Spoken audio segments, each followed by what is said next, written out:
dan saudara-saudara sekalian, tentu saja Bapak Ibu Saudara mempunyai banyak sekali pertanyaan, namun simpan dulu pertanyaan Bapak Ibu dan saudara sekalian, nanti ditanyakan di akhir sesi, dan untuk selanjutnya kita ikuti bersama kiat sukses lolos seleksi PPG Prajabatan yang akan disampaikan Mbak Sisi Vidya Paramitasari, STMT. Mbak Sisi, kami silakan. Baik, terima kasih Pak Soekarno. Bismillahirrahmanirrahim. Assalamualaikum warahmatullahi wabarakatuh. Waalaikumsalam warahmatullahi wabarakatuh. Selamat siang, salam hormat, salam sejahtera bagi kita semua. Yang saya hormati Bapak Rektor Universitas Negeri Yogyakarta yang mungkin pada kesempatan kali ini diwakili oleh Wakil Rektor Bidang Perencanaan dan Keuangan Profesor Dr. Lantip Diat Prasojo STMPD, kemudian Bapak Ketua Umum DPP IKA UNY Profesor Suyanto MED PhD, Ibu Direktur Jenderal Guru dan Tenaga Kependidikan, Ibu Profesor Dr. Nunuk Suryani MPD, Bapak Direktur Pendidikan Profesi Guru, Bapak Temu Ismail MSI, Bapak dan Ibu Wakil Rektor, Dekan, Wakil Dekan Universitas Negeri Yogyakarta, Bapak dan Ibu dosen, Bapak dan Ibu pengurus DPP IK UNY, Bapak dan Ibu panitia, serta Bapak dan Ibu hadirin webinar yang berbahagia. Bapak dan Ibu, mohon izin jika tadi Prof. Nunuk atau Ibu Dirjen sudah memberikan sedikit gambaran terkait dengan kebijakan untuk menjadi guru profesional gitu ya melalui PPG Prajabatan. Kemudian Pak Direktur juga sudah memberikan gambaran yang lebih holistik terkait dengan PPG Prajabatan. Mohon izin barangkali saya di sini ingin menyampaikan sesuatu yang lebih teknis begitu Bapak dan Ibu terkait dengan proses seleksi masuk PPG Prajabatan. Mungkin informasi yang saya berikan bagi rekan-rekan mahasiswa yang sudah menjadi mahasiswa PPG Prajabatan tidak cukup relevan begitu, tapi mungkin informasi ini akan sangat bermanfaat bagi mereka yang ingin mengikuti seleksi masuk PPG Prajabatan ke depannya. Namun tidak menutup kemungkinan bagi rekan-rekan mahasiswa di PPG Prajabatan yang sudah sukses gitu mengikuti seleksi masuk PPG Prajabatan pada periode sebelumnya bisa memberikan praktik baiknya, pengalaman-pengalamannya sehingga bisa lolos untuk seleksi masuk PPG Prajabatan. Bapak dan Ibu hadirin yang berbahagia, sebelum masuk kepada tips and trick atau bagaimana kiat sukses untuk bisa lolos seleksi masuk PPG Prajabatan, mohon izin saya sedikit menyampaikan terkait dengan framework, mekanisme atau desain dari seleksi masuk PPG Prajabatan itu sendiri. Bapak dan Ibu, untuk mekanisme seleksi PPG Prajabatan kami mengembangkannya itu bermula dari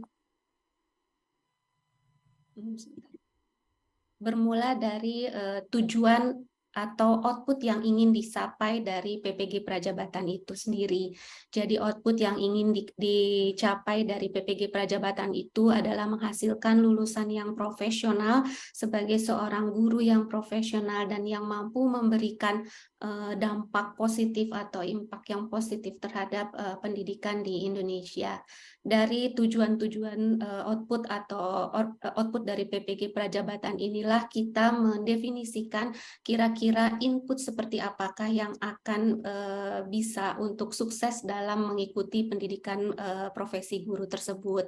Sehingga kemudian akhirnya kita melihat atau mendefinisikan bahwa input yang ingin kita capai atau ingin kita dapatkan agar calon mahasiswa tersebut bisa sukses dalam mengikuti PPG Prajabatan itu adalah para calon mahasiswa yang memiliki kekuatan baik secara pengetahuan konten atau juga kekuatan secara niat atau tujuan untuk mengikuti pendidikan profesi guru itu.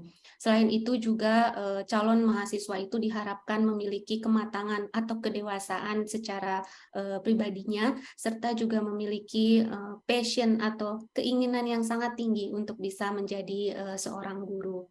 Dari Mbak Sisi, mohon izin Mbak Sisi. Pak. Slide-nya belum kelihatan, mohon diulang ya. Sebentar Pak. Share.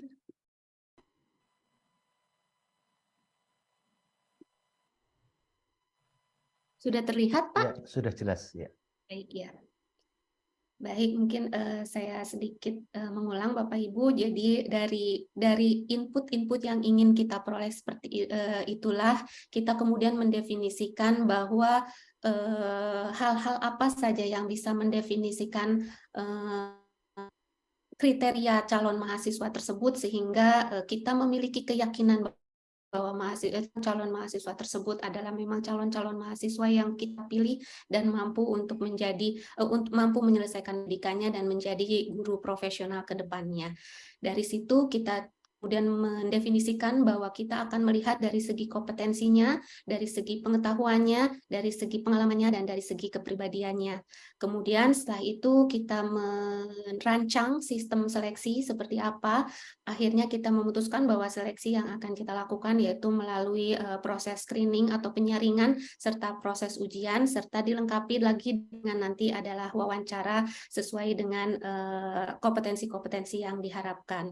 Dan itu hasil yang nanti akan diperoleh itu nanti akan dijadikan input untuk melakukan placement atau untuk pengembangan dalam proses pendidikannya nanti. Bapak dan Ibu, dalam proses seleksi ini kami mengedepankan bahwa proses seleksi ini harus dilakukan dengan komunikasi yang lancar, akuntabilitas, keahlian, keselarasan, dan kemudian keteraturan urutan, serta dengan memaksimalkan penggunaan teknologi.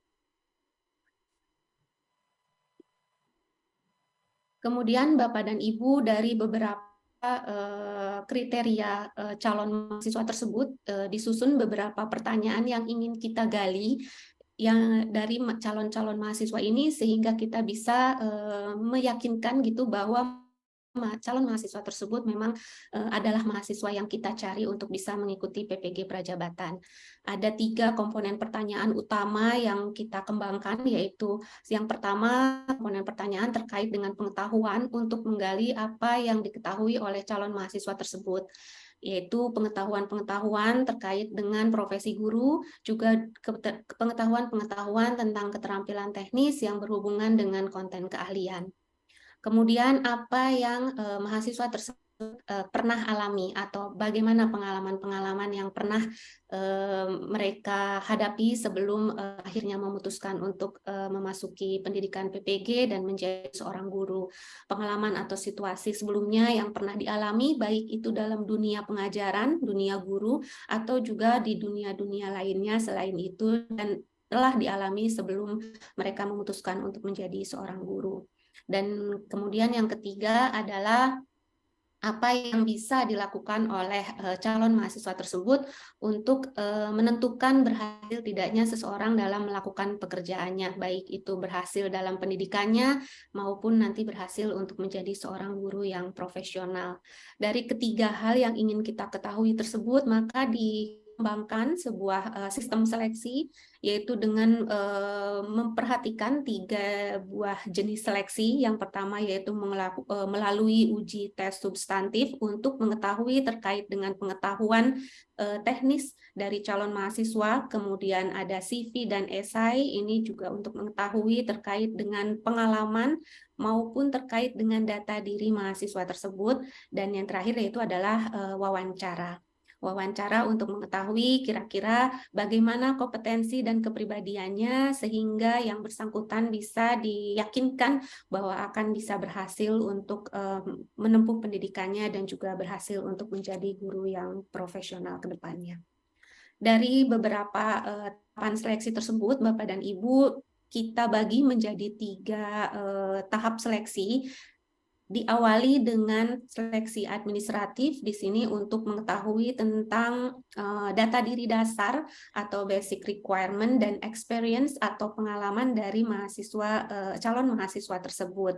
Kemudian dari seleksi administratif akan dilakukan tes substantif ini untuk mengukur terkait dengan mengetahui terkait dengan pengetahuan, baik itu pengetahuan terkait konten bidang studi maupun terkait dengan kompetensi profesional atau profesionalitasnya dalam dunia guru.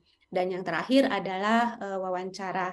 Ini adalah untuk menggali terkait dengan kompetensi-kompetensi maupun kepribadian dari calon kandidat tersebut.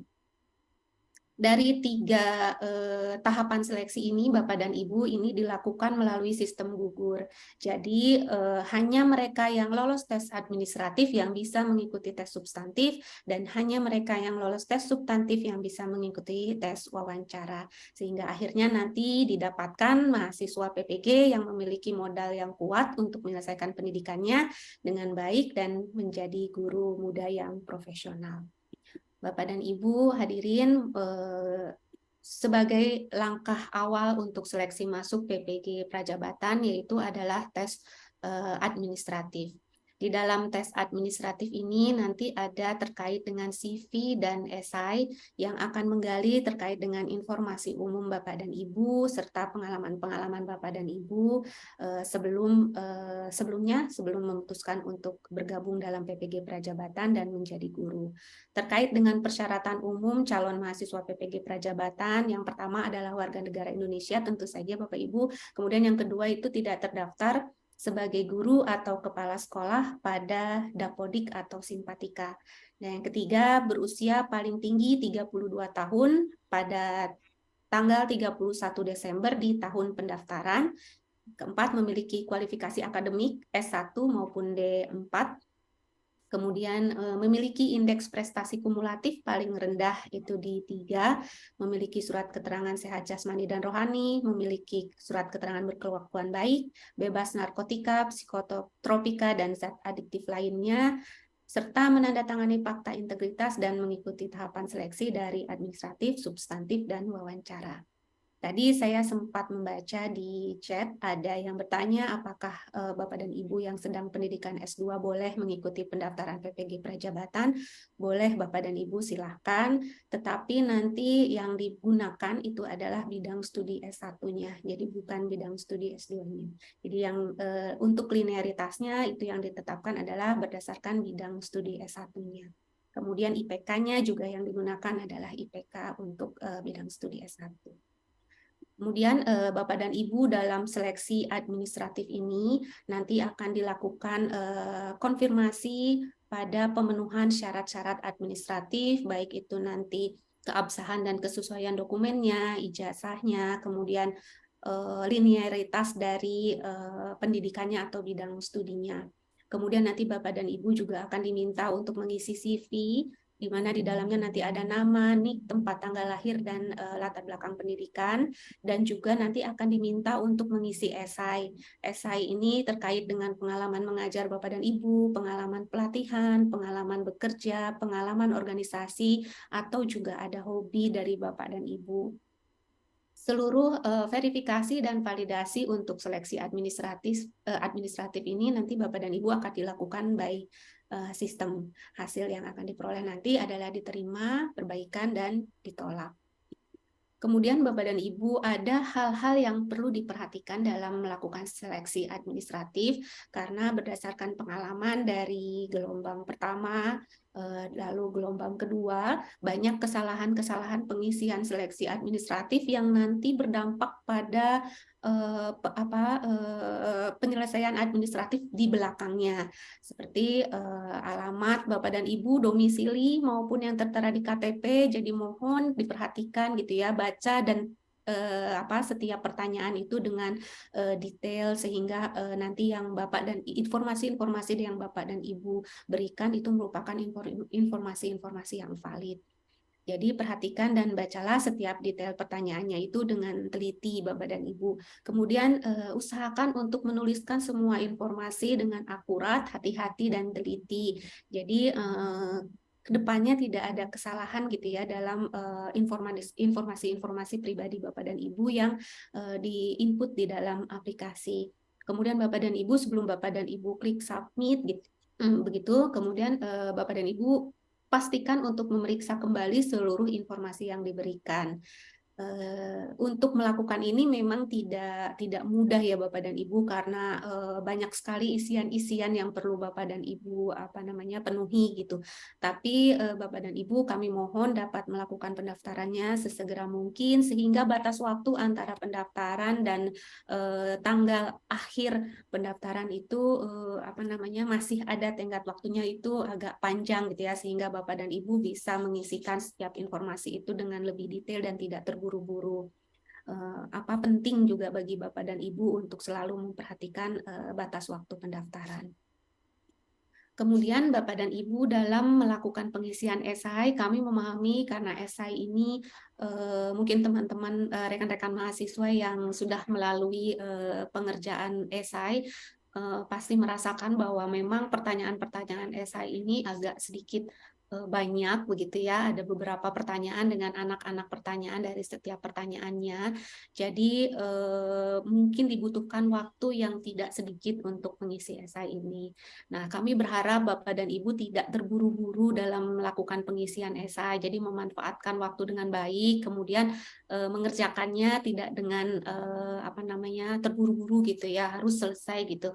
Karena kalau terburu-buru yang sering dihadapi kemudian adalah lupa apa yang dituliskan pada saat pengisian esai. Kemudian Bapak dan Ibu bisa memilih jawaban karena esai ini akan yang ditanyakan seputar dengan pengalaman, pengetahuan gitu ya. Dan jadi Bapak dan Ibu diharapkan dapat memilih jawaban yang sekiranya gitu, apabila nanti di kemudian hari Bapak dan Ibu ditanyakan hal yang serupa, maka Bapak dan Ibu akan terpikirkan jawaban yang sama. Karena Bapak dan Ibu untuk esai ini itu adalah basic data Bapak dan Ibu yang akan digunakan bagi para asesor untuk mengajukan pertanyaan konfirmasi kepada Bapak dan Ibu pada saat seleksi wawancara nanti.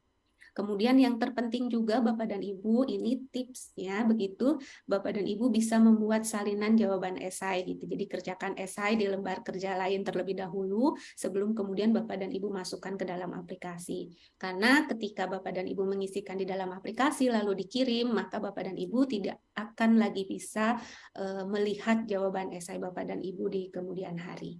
Jadi kalau Bapak dan Ibu merasa bahwa kayaknya saya perlu untuk melihat kembali gitu ya jawaban esai saya ketika nanti akan melakukan tes wawancara, boleh silakan Bapak dan Ibu membuat salinan dari jawaban esai Bapak dan Ibu. Kemudian untuk seleksi substantif Bapak dan Ibu, seleksi substantif ini ada dua hal penting yang akan diberikan atau digali gitu dari Bapak dan Ibu, yaitu terkait dengan penguasaan konten Bapak dan Ibu, juga terkait dengan kemampuan profesional dari kemampuan dasar literasi dan numerasi. Untuk tes substantif ini Bapak dan Ibu dikembangkan dengan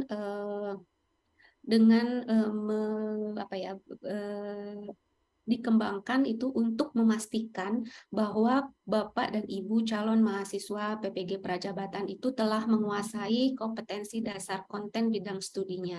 Jadi kita memastikan bahwa pengetahuan kontennya sudah selesai pada saat tes substantif ini. Jadi bagi mereka yang lolos tes substantif, maka sudah dipastikan gitu, sudah diyakinkan bahwa secara kompetensi teknis untuk konten bidang studinya sudah selesai. Jadi sudah cukup untuk bisa menjadi guru. Jadi untuk tes substantif sendiri nanti akan dilakukan secara luring Bapak dan Ibu di tempat uji kompetensi melalui sistem computer based test. Untuk tes penguasaan konten Bapak dan Ibu ini terkait dengan pengetahuan profesional di bidang studi. Ini bentuknya adalah tes tertulis terdiri dari 70 butir soal dengan waktu pengerjaan 90 menit. Dilakukan serentak di TUK dan melalui sistem CAT-ANBK yang dikembangkan oleh Kemdikbudristek melalui Pusmendik. Kemudian Bapak dan Ibu ada juga satu lagi adalah tes kemampuan dasar literasi dan numerasi terkait dengan kompetensi teknis untuk praktik pembelajaran profesional. Disampaikan melalui tes tertulis Bapak dan Ibu terdiri dari 30 butir soal, 15 butir soal untuk tes kemampuan dasar literasi, dan 15 butir soal untuk tes kemampuan dasar numerasi. Waktu pengerjaannya adalah 60 menit, dilakukan serentak di TUK juga melalui sistem CAT-ANBK. Untuk tes penguasaan konten dan tes kemampuan dasar literasi dan numerasi ini dilaksanakan sekaligus dalam satu tahapan seleksi Bapak dan Ibu. Kemudian nanti hasil seleksinya ini akan di-scoring dan dianalisis melalui metode standar setting, kemudian akan dilakukan pemeringkatan sesuai dengan kuota.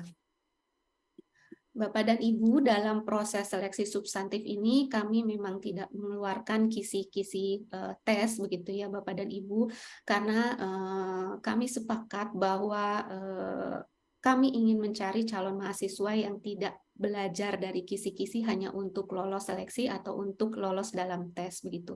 Jadi kami berharap bahwa mereka yang mengikuti seleksi substantif kemudian nanti lolos memang memiliki kemampuan untuk kemampuan yang cukup terkait dengan konten bidang studinya. Tapi Bapak dan Ibu sebagai gambaran Bapak dan Ibu bisa mempelajari SKL atau standar kompetensi lulusan atau standar isi, lalu kompetensi inti maupun kompetensi dasar untuk pendidikan dasar dan menengah dalam kurikulum 2013 maupun kurikulum Merdeka. Jadi tes substantif ini dikembangkan berdasarkan kurikulum 2013 maupun kurikulum Merdeka. Kemudian Bapak dan Ibu juga bisa mempelajari materi-materi pelajaran bidang studi yang diajarkan pada setiap jenjang pendidikan. Dan untuk literasi dan numerasi, Bapak dan Ibu bisa mempelajari materi-materi AKM dan perbanyak untuk berlatih soal-soalnya. Kemudian yang paling penting adalah Bapak dan Ibu adalah jaga kesehatan dan tentu saja istirahat yang cukup.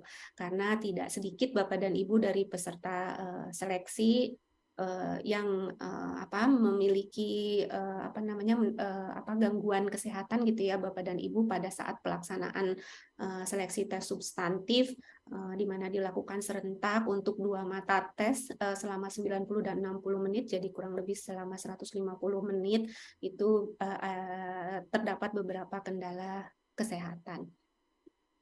Kemudian Bapak dan Ibu ada beberapa strategi begitu yang bisa Bapak dan Ibu ikuti agar bisa mengikuti tes dengan baik. Yang pertama yaitu Bapak dan Ibu diharapkan datang tepat waktu sehingga Bapak dan Ibu cukup waktu untuk bisa istirahat sejenak gitu ya dari perjalanan mungkin, kemudian tidak terburu-buru gitu, tidak tegang dalam pada saat memulai tes gitu. Karena situasi yang terlambat ketika Bapak dan Ibu terburu-buru itu dapat merusak mood atau suasana hati Bapak dan Ibu dalam melaksanakan tes. Kemudian Bapak dan Ibu tenang. Tenang itu merupakan berdasarkan diskusi kami di tim seleksi beserta beberapa calon mahasiswa yang akhirnya lolos seleksi, bahwa tenang dalam mengerjakan tes itu merupakan kunci dari keberhasilan untuk bisa menyelesaikan tes substantif dengan baik. Jadi perasaan tenang dan pasrah itu sangat membantu ya untuk bisa berpikir lebih jernih begitu Bapak dan Ibu. Kemudian teliti dan seksama dalam membaca soal gitu dengan teliti dan seksama agar Bapak dan Ibu lebih mudah untuk memahami maksud soal dan lebih mudah untuk mengelaborasi kira-kira jawaban seperti apa yang diminta oleh soal tersebut. Kemudian manajemen waktu, karena tes substantif ini berbatas waktu Bapak dan Ibu, banyak pertanyaan-pertanyaan panjang. Jadi kami berharap Bapak dan Ibu bisa memilih atau pilih soal yang sekiranya mudah terlebih dahulu, kemudian nanti Bapak dan Ibu bisa kembali untuk ke soal-soal yang Bapak dan Ibu lewati gitu. Seperti yang disebutkan tadi bahwa soal-soal panjang itu banyak Bapak dan Ibu, terutama di soal-soal literasi. Jadi kami berharap Bapak dan Ibu bisa mempelajari cara membaca kalimat dan paragraf yang panjang. Berlatih soal-soal AKM itu juga sangat membantu Bapak dan Ibu untuk bisa mengikuti tes substantif ini.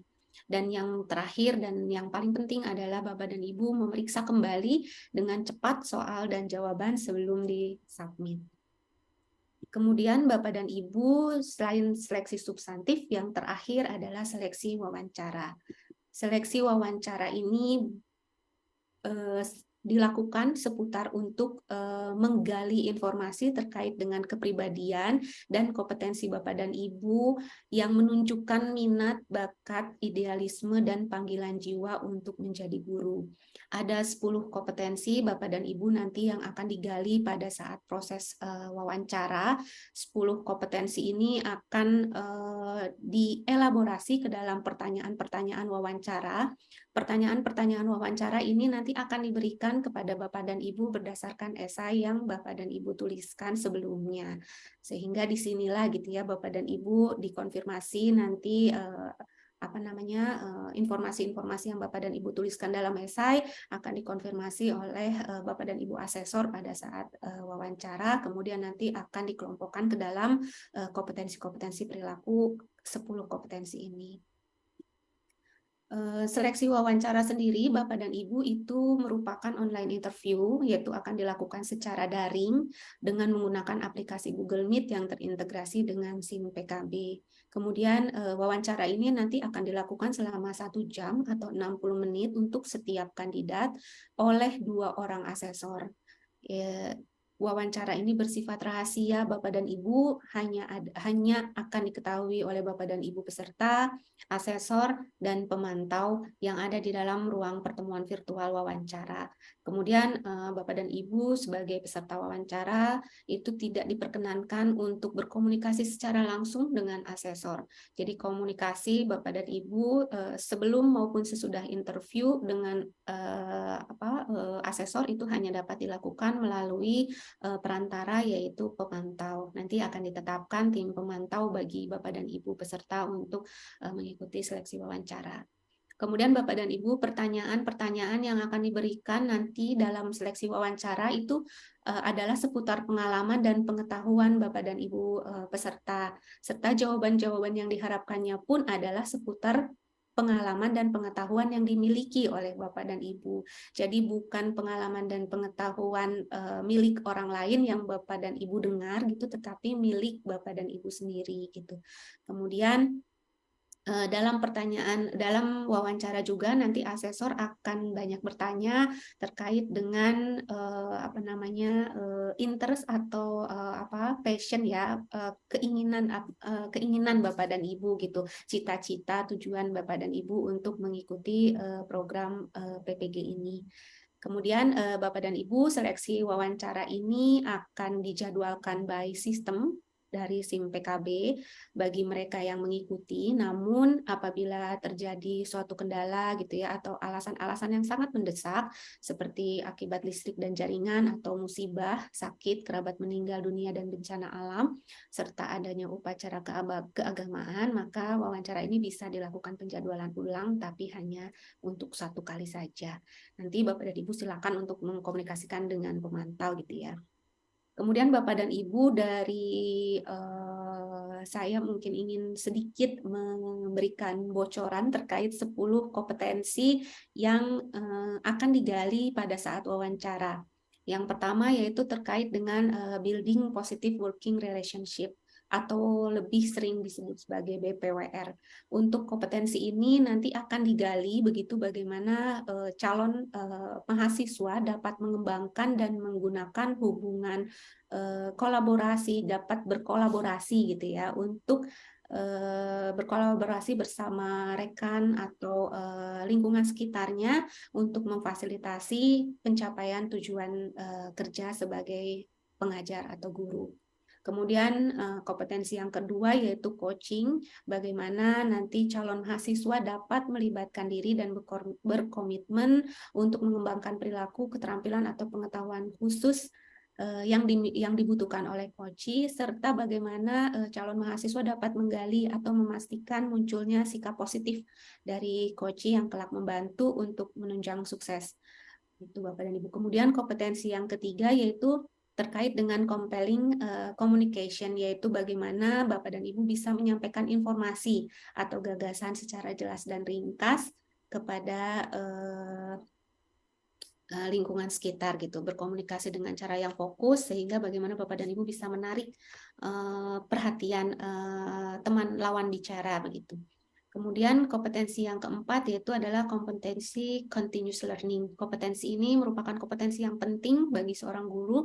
Jadi bagaimana para calon kandidat atau calon mahasiswa itu sadar akan area kekuatannya, kemudian sadar juga akan kelemahannya, sehingga bagaimana Bapak dan Ibu bisa sebagai pengajar gitu ya, bisa aktif menemukan cara-cara yang efektif untuk terus belajar, mengembangkan dan memperbaiki diri melalui proses pembelajaran yang dilakukan terus-menerus.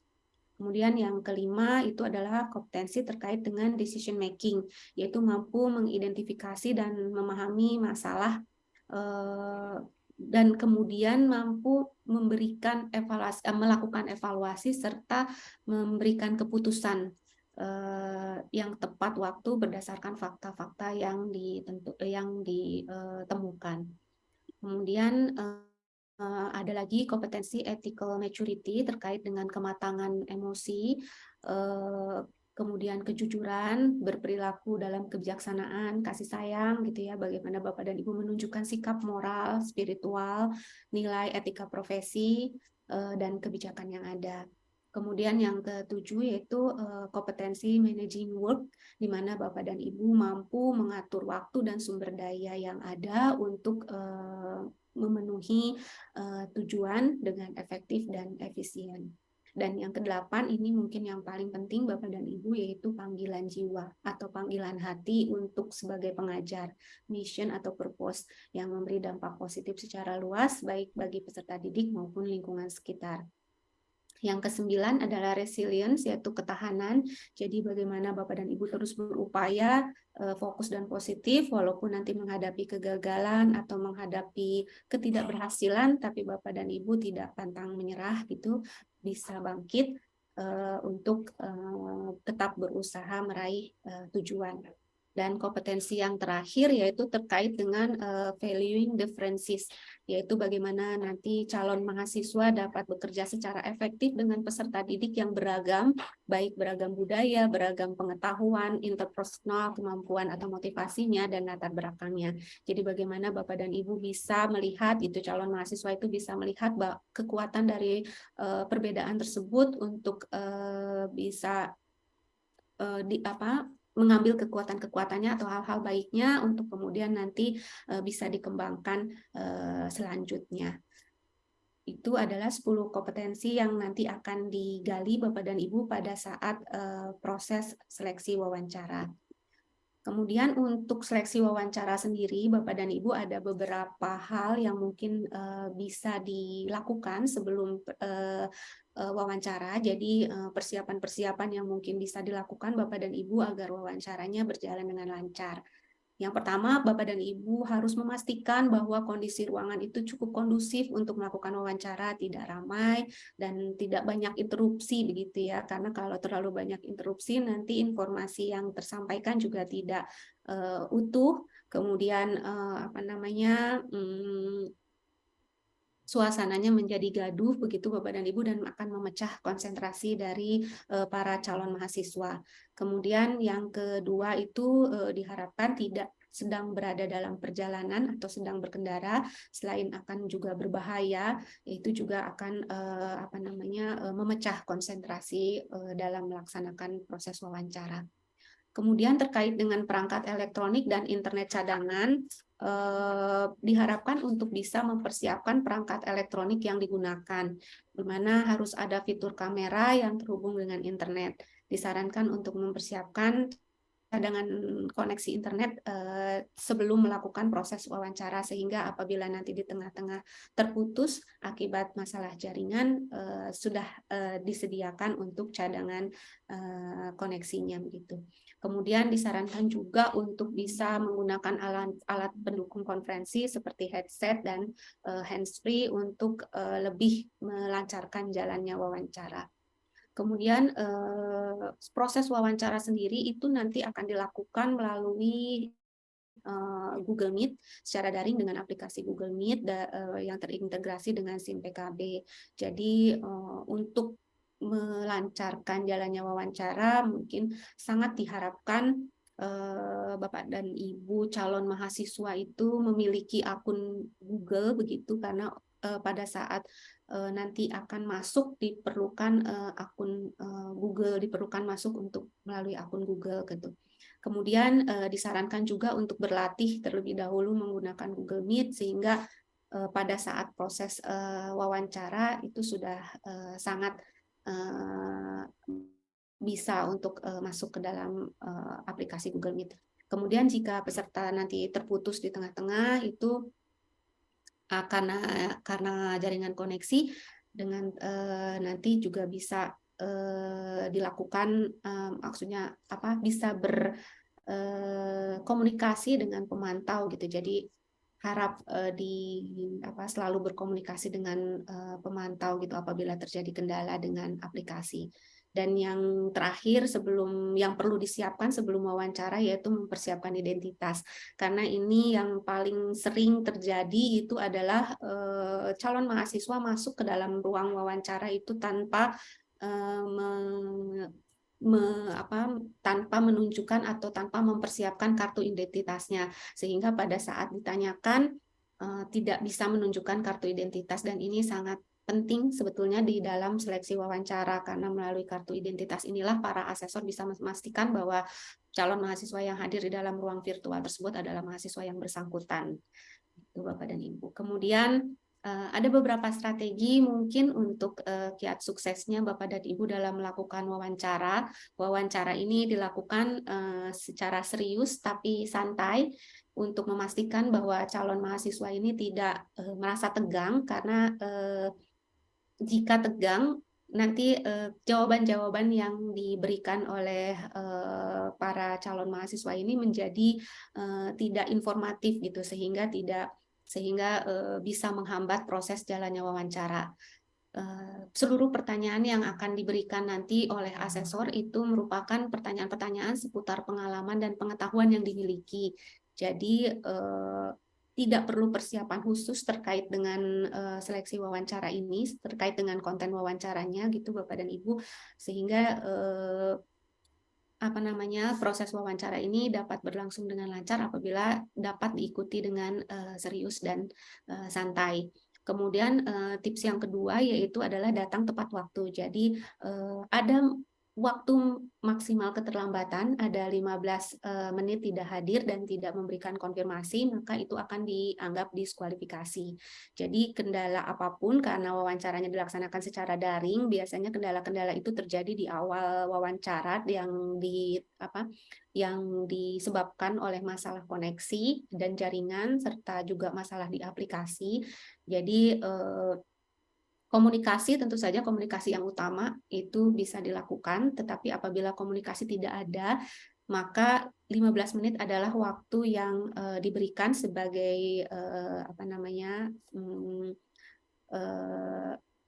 sebagai waktu tambahan ya Bapak dan Ibu untuk apabila tidak dimanfaatkan maka nanti akan dilakukan diskualifikasi gitu. Kemudian yang terakhir adalah jangan panik. Jadi seringnya wawancara itu menjadi tidak lancar dilaksanakan itu karena calon mahasiswanya panik dan tegang tadi. Jadi panik karena tidak bisa masuk ke dalam ruang virtual, kemudian pada saat masuk, ketika berhasil masuk, menjadi konsentrasinya itu menjadi buyar begitu. Jadi pada saat dilakukan wawancara banyak yang diam saja karena tidak mengerti atau tidak bisa berkonsentrasi dengan pertanyaan-pertanyaan yang diberikan oleh para asesor. Jadi memang yang paling utama dari wawancara itu adalah serius, santai, tidak tegang, dan tidak panik. Begitu Bapak dan Ibu dari 3 seleksi yang akan dilalui jika akan mengikuti seleksi masuk PPG Prajabatan. Mungkin itu saja yang bisa saya sampaikan Bapak dan Ibu. Mungkin akhir kata saya ingin menyampaikan mari bergabung begitu ya dan bersatu untuk bersama berkolaborasi dalam meningkatkan pendidikan yang berkualitas. Yuk jadi guru, Terima kasih, mohon maaf apabila ada kekurangan. Wabillahi taufiq wal hidayah. Wassalamualaikum warahmatullahi wabarakatuh. Waalaikumsalam warahmatullahi wabarakatuh. Terima kasih sekali Mbak Sisi atas informasi yang sangat rinci. Ini ada tambah waktu ini karena mau saya ingatkan ternyata bagian belakang ini tentang bocoran ya Mbak Sisi ya. Jadi sudah detail sekali apa yang disampaikan Mbak Sisi. Jika Bapak Ibu dan saudara sekalian mengikuti apa yang disampaikan Mbak Sisi, pasti akan lolos seleksi PPG Prajabatan.